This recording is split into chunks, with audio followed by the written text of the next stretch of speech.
prefeito Fernando Haddad está reduzindo a velocidade das principais vias da capital.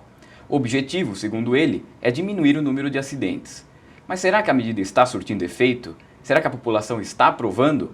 É isso que nós vamos ver no Papo.com de hoje, que recebe aqui a repórter da Rádio Sul América, Beatriz Bax. Beatriz, obrigado pela presença. Muito obrigada a você pelo convite. Antes de a gente começar o nosso bate-papo, vamos para um rápido VT com a nossa repórter Maria Vitória Oliveira, que vai falar um pouco com as pessoas nas ruas para saber a opinião delas sobre essas medidas. Vamos lá? Vamos lá. A redução do limite de velocidade nas principais avenidas de São Paulo, as chamadas vias arteriais, é uma medida que divide a opinião dos moradores da cidade. Todos os locais, precisa ser feito um estudo primeiro para ver os locais mais perigosos, o que acontece mais acidente, para tomar a medida de abaixar, não todas as ruas. Uma questão de ordem do trânsito, é extremamente caótico dirigir em São Paulo. Eu já me envolvi em diversos acidentes aqui e é uma política que já foi testada em várias cidades desenvolvidas, acho que faz bastante sentido. Totalmente contra. E por quê? Porque corre quem quer, morre quem quer. Nós viemos até o Centro de Formação de Condutores para saber o que Roseli França, professora de primeira habilitação e cursos de reciclagem, acha da medida. Rose, você é a favor ou contra a redução da velocidade nas principais vias de São Paulo? Eu sou contra porque eu percebo que com a velocidade baixa, com a quantidade de semáforos que há, a gente acaba assim levando um tempo muito maior, o trânsito fica muito mais congestionado. De acordo com um estudo da Companhia de Engenharia de Tráfego, a CET, o número de pedestres vítimas de acidentes nas marginais Pinheiros e Tietê diminuiu cerca de 27% desde a redução da velocidade nessas vias. No entanto, a professora acredita que o número de acidentes também pode ter diminuído graças ao investimento em fiscalização, resultando em um aumento de 22% no número de multas em comparação ao primeiro semestre de 2014. Que agora, cada esquina você toma uma multa. Você toma uma multa por tudo. E você acha possível que aumente o número de assaltos na via devido à velocidade reduzida? Sim, em algumas vias sim, né? Como na via ali próximo à Marginal, ali próximo do parque Panambi, dali Panambi, aquela via Panambi, ali já aconteceu vários assaltos. Beatriz, eu acho que algumas coisas no VT chamaram a atenção. Eu queria que a gente comentasse um pouco aqui. A primeira delas é que a professora Roseli falou que com a diminuição da velocidade pode aumentar o congestionamento. Você que é uma repórter de trânsito, que acompanha isso diariamente, você está vendo isso? Você constata isso ou não? Sim, a gente tem um aumento de trânsito, mas não é por causa da diminuição da velocidade. A diminuição da velocidade nas marginais ela tem um impacto diferente. Você tem ela mais carregada, assim, muita gente na rua por mais tempo, mas o tempo em que você fica preso no trânsito é menor, porque você tem uma distância muito longa para ser feita numa velocidade mais baixa. Então aí você demora um pouquinho mais, claro, como já foi explicado, logo que as marginais tiveram a redução de velocidade, são cerca de 4 minutos a mais no tempo de gasto, de ponta a ponta, mas o tempo congestionado parado é menor. Incrivelmente, porque as pessoas acham que vai ficar mais tempo congestionado, mas não, é o contrário. Eu sou setorista da Marginal do Tietê. Eu fico 6 horas do meu dia dirigindo na Marginal do Tietê e eu consigo comprovar todos os dias que o tempo que eu gasto lá, o tempo que eu fico parada na Marginal do Tietê é bem menor. Marginal do Pinheiros é a mesma coisa. As pessoas têm um certo bloqueio logo de cara, como qualquer mudança muito drástica na cidade, porque é costume, você está acostumado a andar 90 por hora na Marginal, é um conforto porque você vai mais rápido. Mas é questão de costume, porque, por exemplo, em 2010, a 23 de maio era 80 km por hora. Em 2011, ela passou para 70, e hoje a gente tem a 23 de maio a 50. A 60, na verdade. Então, de 80 para 70, foi um choque? Foi. Mas as pessoas se acostumaram. De 70 para 60, por enquanto é um choque, mas é questão de costume. Como eu dirijo todos os dias na Marginal do Tietê, não só quando eu estou na reportagem da rádio, mas para ir da minha casa até a rádio, da rádio o caminho de volta para minha casa, eu faço o caminho pelas marginais, é questão de costume. Eu já me acostumei a andar 50 por hora na pista local da Marginal, não preciso ficar mais tão atenta ao velocímetro. Você pega o costume mesmo de andar naquela velocidade. É uma questão de tempo até as pessoas entenderem de que é para a segurança de todo mundo. Em 2011, quando a gente teve essa mudança na 23 de Maio, na Brasleme, na Zona Norte, na Avenida dos Bandeirantes, na Zona Sul, que também era de 70, caiu para 60, a gente teve uma diminuição de 6% de mortes no trânsito. E, na minha opinião, qualquer morte que você possa evitar já é um ganho.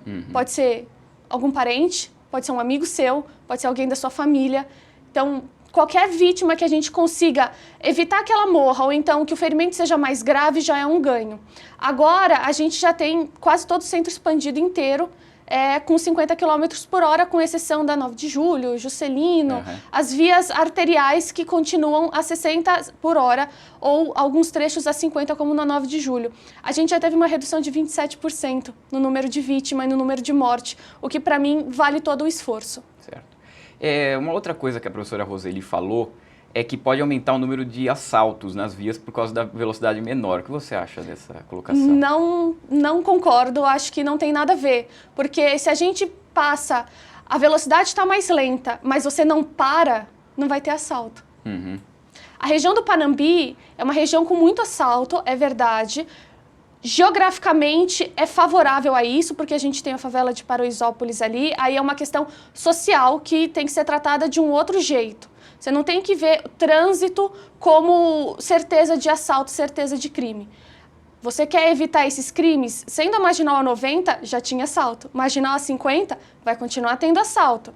Então, você tem que investir no policiamento e não bloquear essa mudança, porque teve até um entrevistado que falou que em outras cidades desenvolvidas a gente teve esse trabalho de redução de velocidade. Em Sydney teve. O número de mortes caiu 70%. Certo. Em Estocolmo também. Então, por que não a gente? Certo. Beatriz, a gente vai ter que ir para um rápido intervalo, mas a gente volta daqui a pouco com o Papo.com. Até já.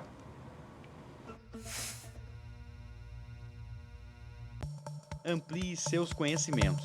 Faça pós-graduação no Mackenzie. São mais de 140 anos de tradição e pioneirismo em ensino. Informe-se e crie novas oportunidades em sua vida.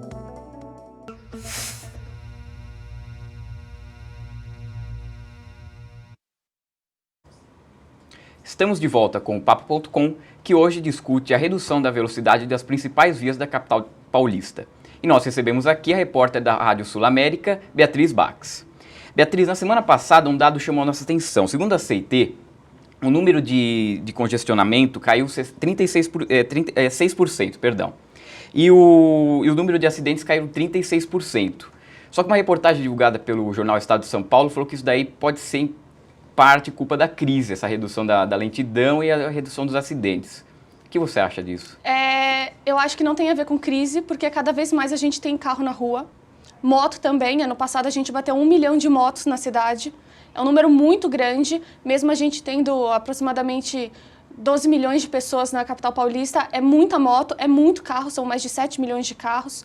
Então, a cada dia você tem vendas a mais nas concessionárias, são carros novos entrando. Não é só por causa da crise, porque diminuição da velocidade de congestionamento na CET vai de acordo com o método que eles utilizam para medir o congestionamento.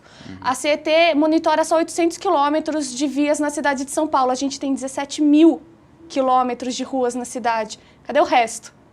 As pessoas querendo fugir das vias principais, que são as que têm velocidade reduzida, vão cortando caminho por dentro do bairro. A CET não monitora dentro do bairro. Então, o índice recorde de congestionamento da CET foi de 2014, dia 23 de maio, coincidentemente, e foi de 344 quilômetros de congestionamento. Nesse mesmo dia, lá na rádio, a gente tem um monitoramento à parte via GPS, que pega os 17 mil quilômetros da cidade, a gente chegou a 800. Na semana passada, a gente bateu na rádio 1.002 quilômetros de congestionamento, um número que a gente nunca tinha atingido, sendo que no mesmo momento a CET estava dando 155. Então, o que difere isso é a metodologia de medição da CET. Eles estão medindo só algumas vias, e nessas vias, que foram as que tiveram velocidade reduzida, sim, o trânsito diminuiu. O tempo que você fica parado no congestionamento diminuiu. Em vez de você levar 3 horas para sair da rodovia Castelo Branco e chegar até Ayrton Senna pela Marginal do Tietê, você está gastando 1 hora. É um ganho muito grande que as pessoas têm que começar a digerirem para poder entender que essa redução de velocidade tem um ponto positivo, além da redução de acidente. Você está poupando tempo, você vai um pouco mais devagar, mas você não para. Enquanto a gente, na rádio, a gente tem uma metodologia que abrange toda a cidade e a gente pega todos os caminhos alternativos, que os alternativos estão sim congestionados. Você acha que esse aumento do congestionamento em caminhos alternativos de vias do bairro seria uma causa da diminuição da velocidade em vias principais, que as pessoas estariam escapando para tentar... É um receio da população, elas estão com medo de enfrentarem os 50 por hora. Aí elas tentam caminhos alternativos, mas não pensam que no alternativo, que é o que todo mundo está fazendo, elas vão ficar paradas e não vão estar andando a 50 por hora. É pior ficar parado do que ficar andando a 50. Então as pessoas ainda não conseguiram entender que é melhor realmente os 50 por hora do que ficar parado dentro do bairro. Às vezes vale mais a pena fazer o caminho tradicional do que tentar um alternativo que está congestionado. No nosso VT da repórter Maria Vitória Oliveira, a gente viu um taxista falando que corre quem quer, morre quem quer. Você acha que isso também é um reflexo de uma falta de maior entendimento por parte da população? Sim, isso mostra, na verdade, que o nosso problema é muito mais embaixo. A gente tem... quando a marginal era 90 por hora, as 2 marginais, tinha muito acidente? Tinha. A gente tinha muito problema com motociclista na pista expressa da Tietê, quando não pode. A gente tinha e a gente tem ainda. Apesar da redução de número de acidente agora de 36%, na marginal do Tietê, a gente teve em 81% dos casos moto envolvida. Então, na verdade, o nosso buraco é muito mais embaixo. O problema está na formação do condutor. A gente precisa formar pessoas no CFC, que as pessoas, de um jeito que as pessoas entendam que é 90 por hora, então é 90, não é 91. Se é 50 por hora, é 50, não é 51. Tem que trocar de faixa? Tem que dar seta. Não pode ir na pista expressa? Não pode ir na pista expressa e ponto. Tem algum motivo para isso. Se tem que parar na placa de pare, é para parar. Então, assim, são formas de ensino que a gente poderia tá melhorando já há muito tempo e a gente poderia ter uma sociedade de trânsito muito melhor. Porque todo mundo pensa no eu quero chegar primeiro, eu tenho pressa, mas você não pensa que todo mundo pensa desse jeito.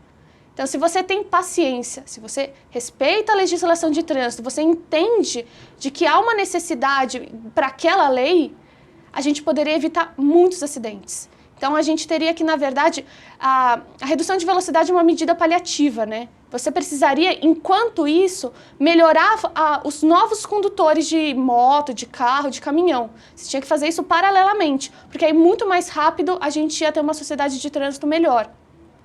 Então, porque a gente tem aqui em São Paulo e aqui no Brasil uma política de corrupção dentro das autoescolas. Você paga um quebra, você dá um extra para passar na prova de primeira, as pessoas te reprovam se sabem que você não passa, se você não pagou. Então, é esse tipo de coisa que leva o motorista lá na frente a andar a 95 por hora numa marginal de 90 e que hoje a 70 continua andando a 95.